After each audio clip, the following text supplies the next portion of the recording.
बहुत शुक्रिया जनाब स्पीकर। इस वक्त जब मैं आपके सामने मुखातिब हूँ उस वक्त पाकिस्तान इंतहाई संगीन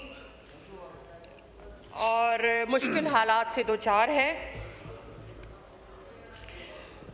हम एक जंग से तो निकले हैं,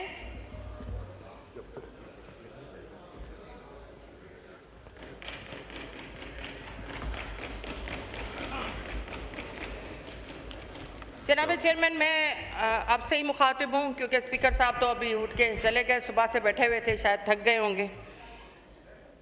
तो जब मैं आपसे मुखातिब हूँ उस वक्त पाकिस्तान जो है बहुत ही संगीन और मुश्किल हालात से दो चार है। हम एक जंग से निकले हैं और दूसरी जंग हमारे सरों पे मुसल्लत की जा रही है या हमारे सरों पे खड़ी हो गई है।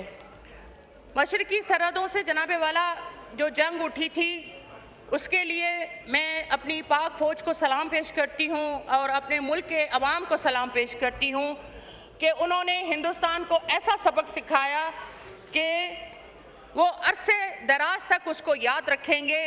क्योंकि आपने देखा कि उस वक्त हमारी पाक फ़ौज के जो नौजवान थे उनके चेहरों पे अली अकबर जैसी खूबसूरती और जवामर्दी थी, उनके हौसलों में, उनके जज्बों में गाजी अब्बास जैसा वलवला था और उनके ज़बानों पे जो मौलाए हक नारा हैदरी का नारा था उसने पाकिस्तान को तो क्या पूरे खित्ते में सुरखरू किया है। मैं अपनी पाक फ़ौज को सलाम पेश करती हूँ।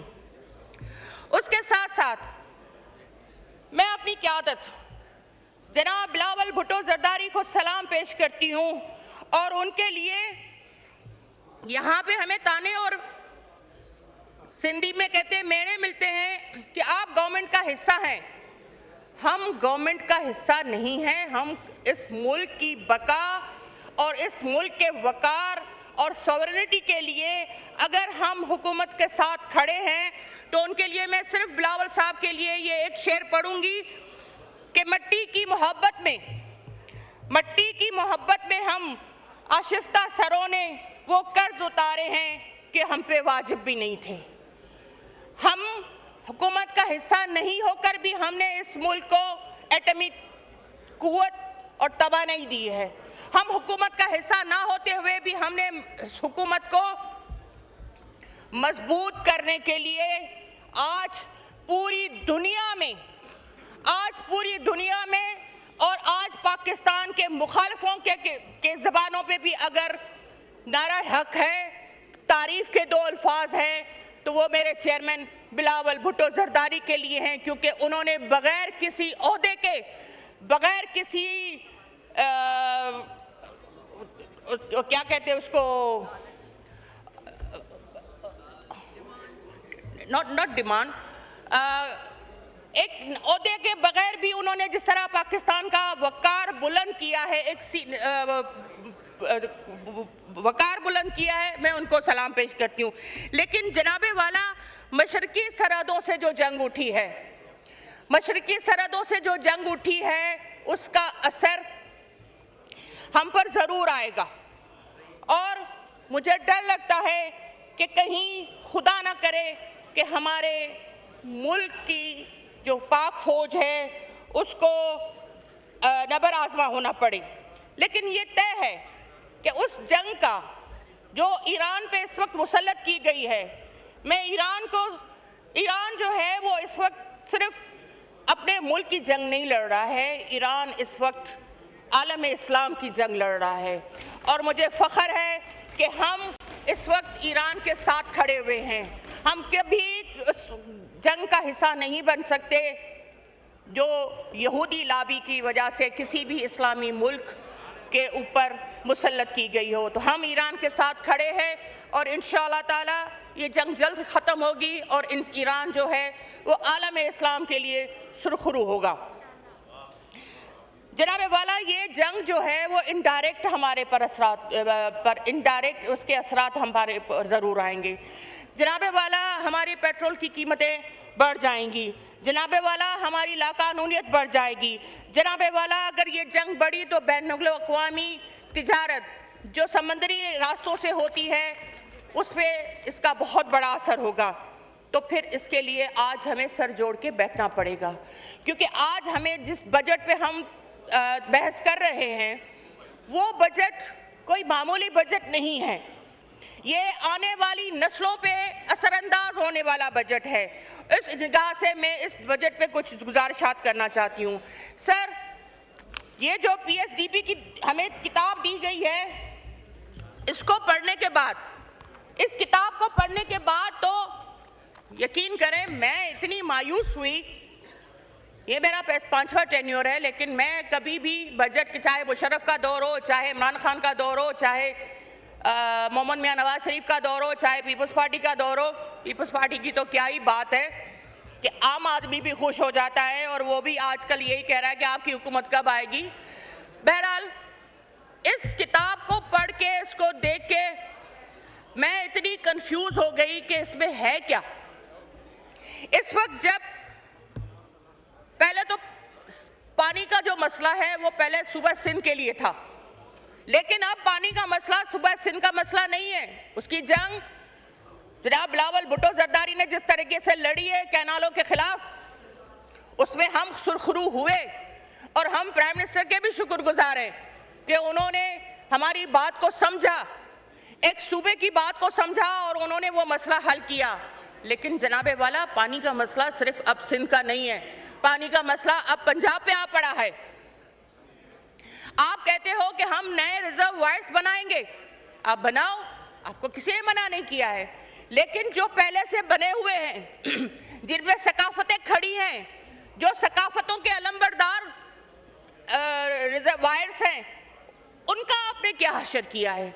सिंध में जाके देखें कींझर का क्या हाल किया है। मैं दूर नहीं जा रही, आप यहाँ इस्लामाबाद में एक इलाका है संजानी का, वहाँ पे एक डैम है मुंडा डैम, जिसके चारों तरफ आबादियाँ बन गई हैं और वहाँ पे गंदा पानी डंप होता है और आपके जो ये पुराने रिजर्व वायर्स हैं उसको आप गंदे नाले बना रहे हैं और आप डैम पे डैम बना रहे हैं। डैम पे डैम बनाएंगे, फिर एक बनाएंगे, फिर उसको गंदा नाला बनाएंगे, फिर दूसरा डैम बनाएंगे, फिर उसका गंदा नाला बनाएंगे। तो नवीद कमर साहब ने सही कहा ना कि क्या ये खांचे बनाने का प्रोग्राम है। सिर्फ खांचे बनाने का प्रोग्राम ना बनाएं। देखिए सर, हिंदुस्तान ने अगर हमें पानी के मामले पे ब्लैकमेल किया है तो पूरी तवज्जो इस वक्त पानी पे होनी चाहिए। मुशर्रफ के दौर से लेके 2002 से लेके 2003, 2004 जो ये आपकी डैम की इसमें जिक्र है कोई तकरीबन 100 डैमों का, लेकिन 2002 से लेके 2025 तक जो जिस प्रोजेक्ट के लिए आपने पैसे रखे हैं, मैं आपसे पूछती हूँ वो प्रोजेक्ट कहाँ है। अल्लाहु अकबर, अल्लाहु अकबर, अल्लाहु अकबर, अल्लाहु अकबर। अशहदु अन ला इलाहा इल्लल्लाह,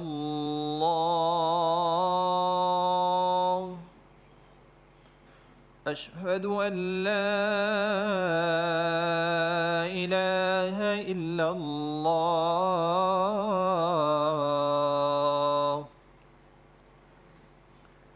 अशहदु अन्न मुहम्मदन रसूलुल्लाह,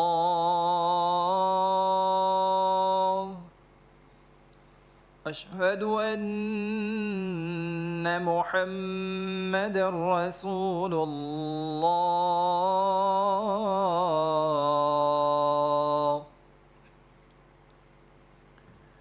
हय्य अला अस्सलाह,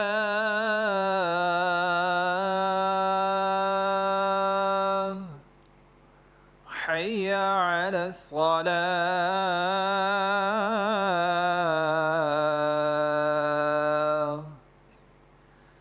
हय्य अलल फलाह,